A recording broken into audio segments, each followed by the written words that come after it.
I think one of the sharpest distinctions between people is between the small percent who look words up in the dictionary and the overwhelming majority that don't. I confess that I was a member of that overwhelming majority for many years, but some time ago I started to adopt the habit, and I can see the benefits today in trying to understand a big subject like character. I find it especially helpful when I discover something about the origins of words in ancient or foreign languages. When I began planning this program, I looked up the word character in the dictionary. I learned the origin of the word, and then I just sat there for a minute and realized that in this case, the origin of the word just about says it all. So I'm going to tell you where the word character comes from, and I'd hope it has as big an effect on you as it did on me. But first I want to just quickly mention the origins of another word that people often confuse with character, just to clarify the differences. That other word is charisma, and I think that it's often confused with character today. But charisma is really quite different. Charisma is derived from a Greek word meaning an ability to elicit favor in other people. It's a magnetic quality of personality that people respond to as if it were magic. Charisma is almost like a magic wand that confers power over others. But character has a very different origin. Character comes from a Greek word meaning chisel, or the mark left by a chisel. I'm going to repeat that because I think it's very important. Character is derived from the Greek word for chisel. And of course, a chisel is a sharp steel tool used for making a sculpture out of a hard or difficult material like granite or marble. And a chisel is also used for stripping away waste material from an object, stripping away stuff that might get in the way in order to get down to the essential thing, the thing that really matters. So in its origins, the word character isn't related to a word like charisma, which we've described as a kind of magic wand. Character isn't a magic wand. Character comes from chisel, and I hope you'll remember that. You've got to chisel your character out of the raw material of yourself, just like a sculptor has to create a statue. The raw material is always there. Everything that happens to you, good or bad, is an opportunity for building your character. Let me point out another important distinction between character and charisma. You may have noticed it already. In both its definition and its derivation, character doesn't refer to other people. It doesn't refer to having power over other people or getting other people to follow you or gaining favor with other people. Character is something that you have and that you are. You could be marooned on a desert island, and your character would still be important. In fact, it would likely be very important in that situation. But charisma wouldn't do you any good at all. Charisma requires the presence of others, while character is all about you. Character is the person you are after you've chiseled and have gotten past all the unnecessary material to what's underneath. But since we're usually surrounded by other people, let me be a little more specific about how the differences between a charismatic person and a person with character can play out in the real world, particularly in leadership situations. Here are 4 sets of circumstances that can easily occur. First, a really charismatic person can make people believe there's pie in the sky, or that the sky is going to fall tomorrow, one just as easily as the other. By creating these expectations, charismatic individuals can indeed energize and inspire others, or terrify and demotivate them, until the overblown scenarios are proven false and the charisma runs out. But a person of character doesn't need to be anyone's Pied Piper and isn't comfortable in that role. Instead, he or she looks within for the true source of inspiration and energy. Second, a charismatic person can inspire devoted or even fanatical loyalty. But this can all too easily turn into an unconscious sense of dependency, and that can make matters difficult when the leader is no longer available. Like a charismatic coach, effective during the glory years, but when he leaves the organization, there is a sense of abandonment, and the team may never achieve anything like its prior success. Powerful personalities often resist delegating authority, but it's an attitude of character for a leader to refrain from making himself or herself the indispensable heart and soul of an organization. Here's a third difference between character and charisma that's particularly important in a leadership situation. Charismatic people have to keep pulling rabbits out of the hat. The magic of their presence has got to keep expressing itself, or people might start wondering where it went.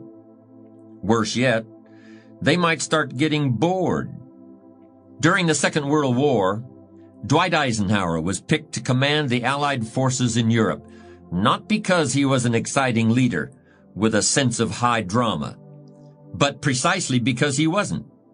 There were plenty of charismatic individuals around, such as Churchill, Montgomery, de Gaulle, and Patton. What was needed was somebody with toughness, stamina, and ability to manage people.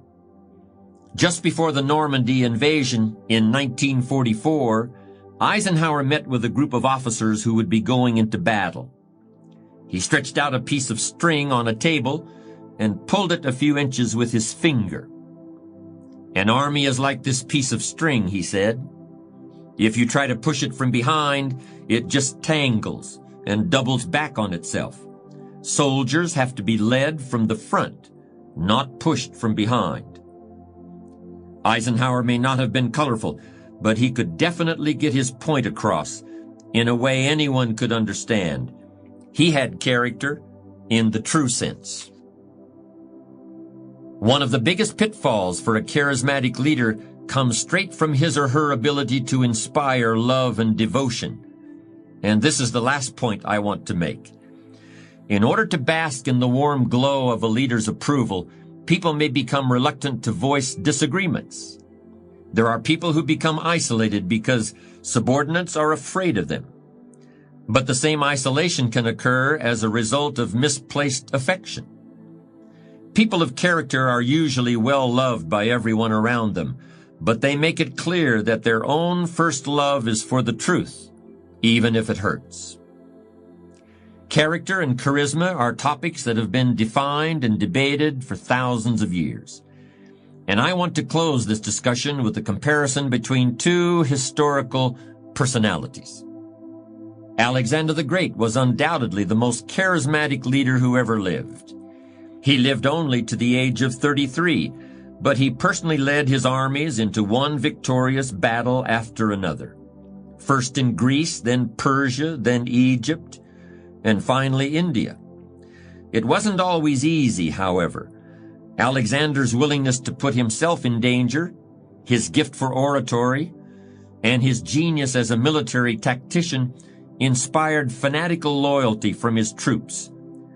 But even they grew weary after years of constant warfare. More than once, they threatened to mutiny and return to Greece.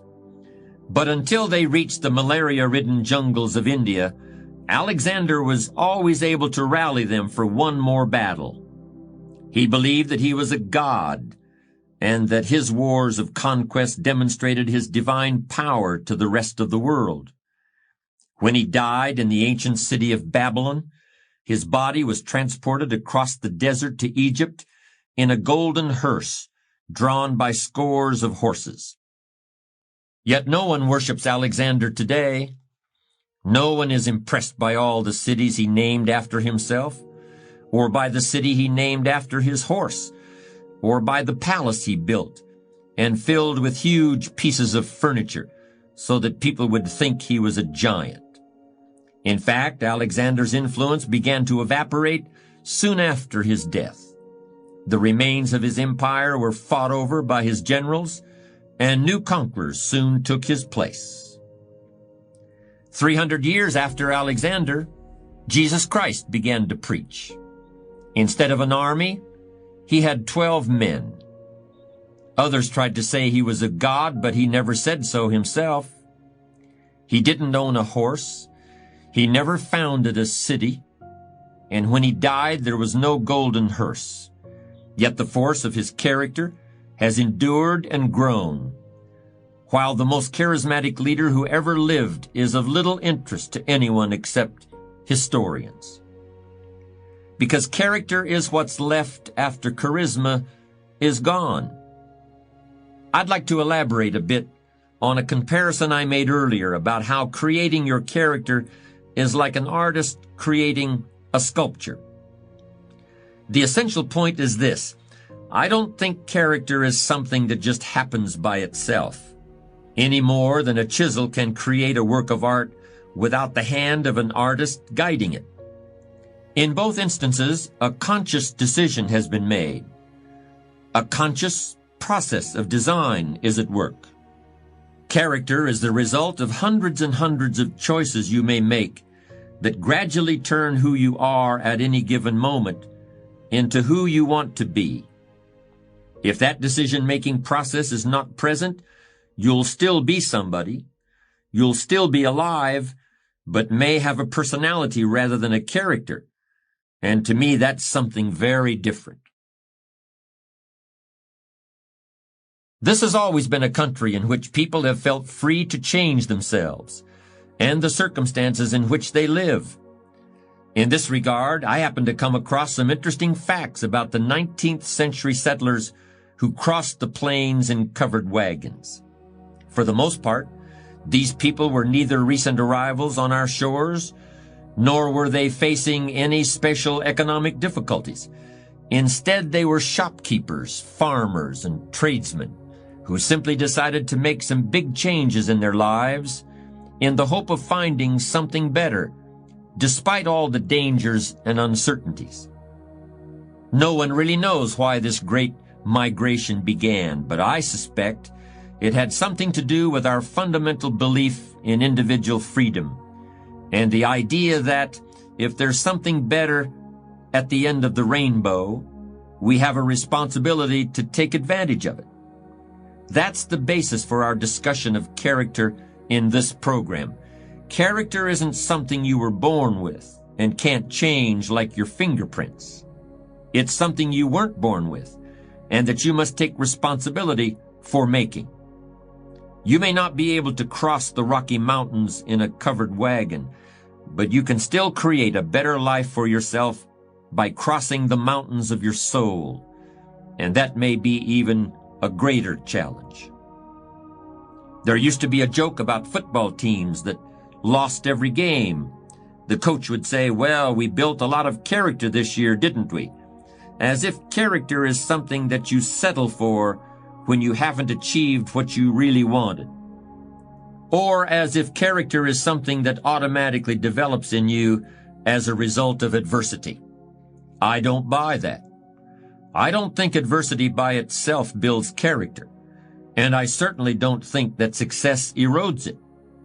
You can build character by how you respond to what happens in your life, whether it's winning every game or losing every game, or getting rich or dealing with hard times.